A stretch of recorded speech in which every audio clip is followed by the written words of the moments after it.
Let me start our discussion with a simple question. Public order and police are the state subjects. Then why we need Ministry of Home Affairs? Allow me to throw light on it.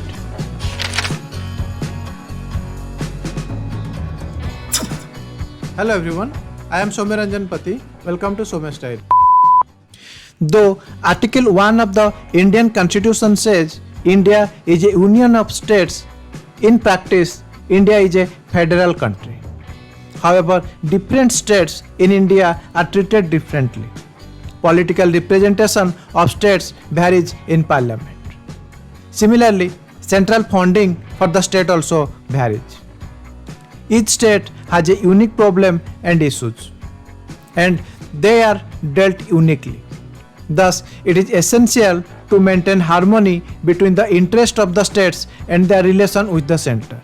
The Center-State Division of Ministry of Home Affairs deals with such cases: appointment of governor, creation of new states, resolve interstate boundary dispute, overseeing the crime situation in the state, nomination to Rajya Sabha and Lok Sabha, imposition of President's rule.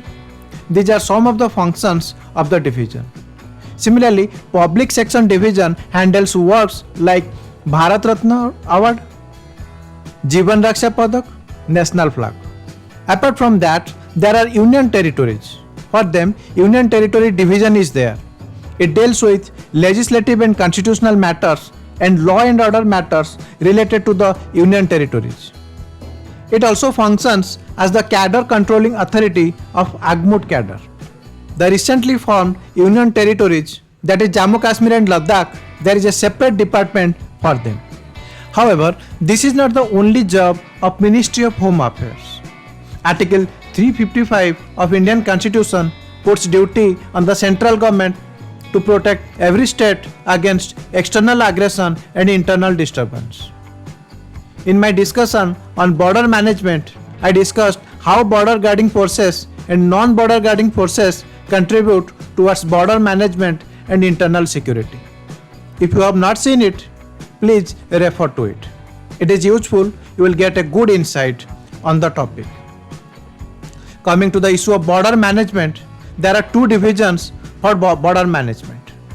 Border Management 1 division deals with issues like infrastructure development, policing of international land border. Then Border Management 2 division deals with border area development program, coastal security schemes, and Land Port Authority of India. Coming to the issue of internal security division is there.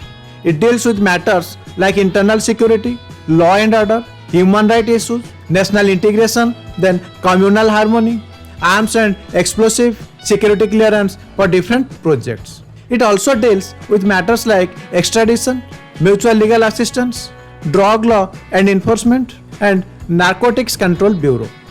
In our previous videos on terrorism, we appreciated that terrorism has regional, national and international dimension.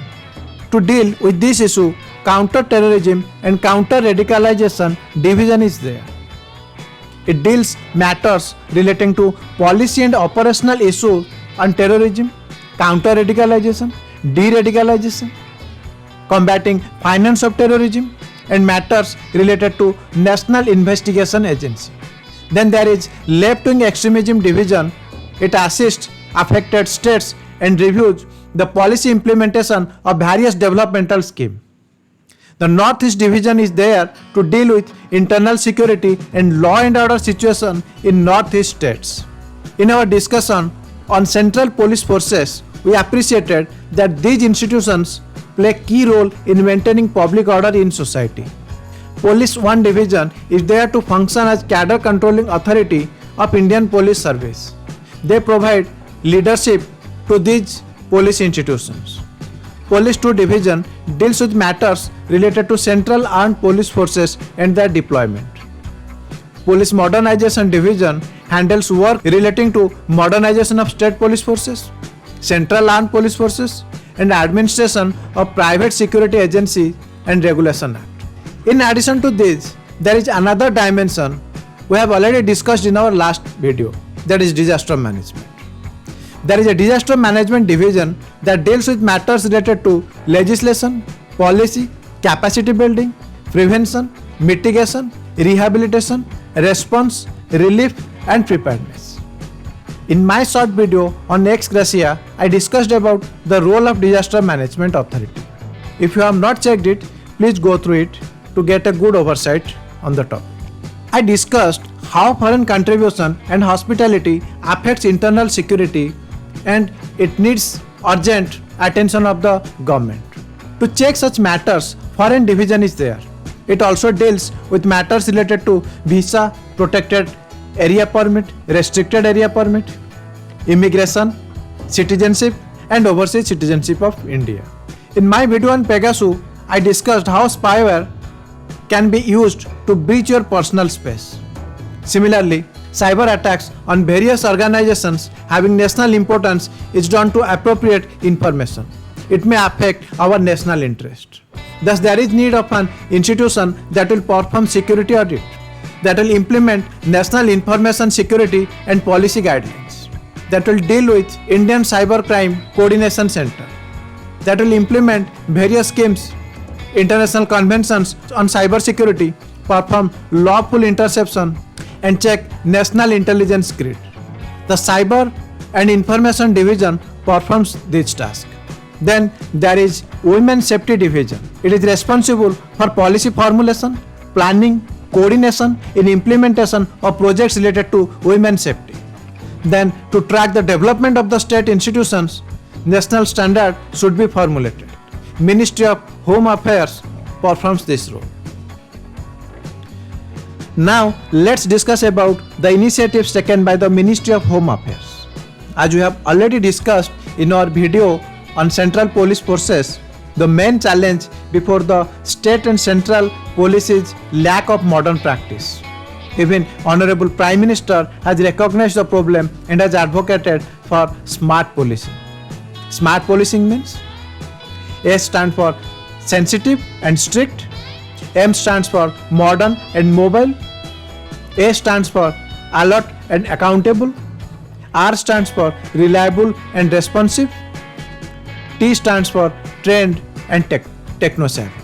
Thus, smart policing needs technology as an instrument to achieve its goal. Hence, we need modernization of the police force. However, financial health of all states are not same. Thus, center needs to provide financial aid to the states for its modernization drive. To achieve this target, central government has umbrella scheme for modernization of police forces. It has two verticals. Vertical 1 consists of central sector sub-schemes like crime and criminal tracking networks and systems, projects under interstate police, implementation of e-prison.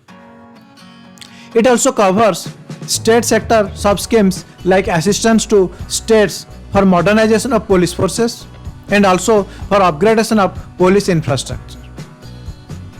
The vertical 2 consists of 7 central sector schemes and 5 state sector sub-schemes.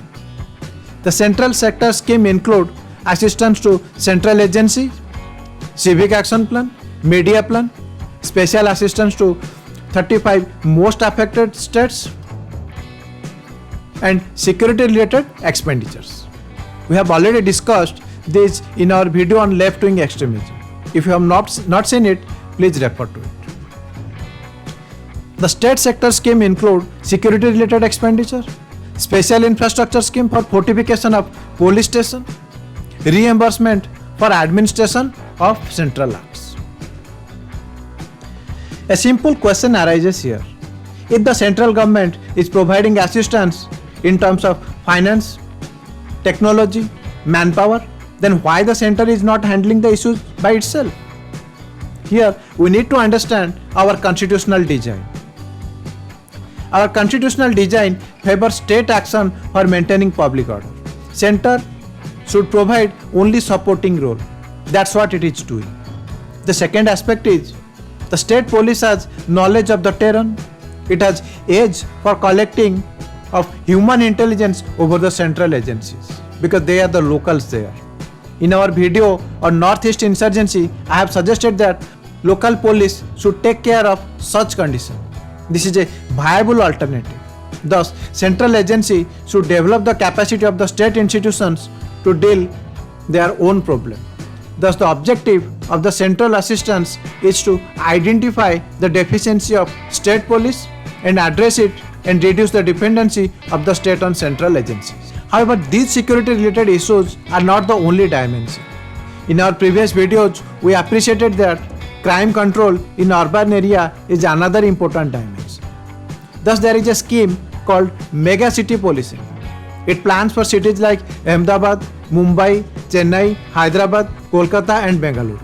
It plans to set up CCTV camera network, command and control center, dial 100 facilities, patrolling of highways and unmanned aerial vehicle. Similarly, the central government is providing assistance to upgrade police infrastructures like forensic lab. However, crime prevention is not possible unless there is a change in the society. To bring the change in the society, students can provide an excellent platform. They connect the two generations, old and new. They are the future generation by themselves. Thus, there is a student police cadet program. It seeks to build a bridge between police and the larger community through school students by inculcating the values in them. It covers two aspects. First one is prevention and control of crime. The second one is values and ethics. Now let's discuss about cyber security dimension. It is hitting the headlines nowadays. There is a National Cybercrime Coordination Center to provide national platform to deal with cybercrime in a coordinated and comprehensive manner. The cybercrime networks are dynamic, thus evolve over time.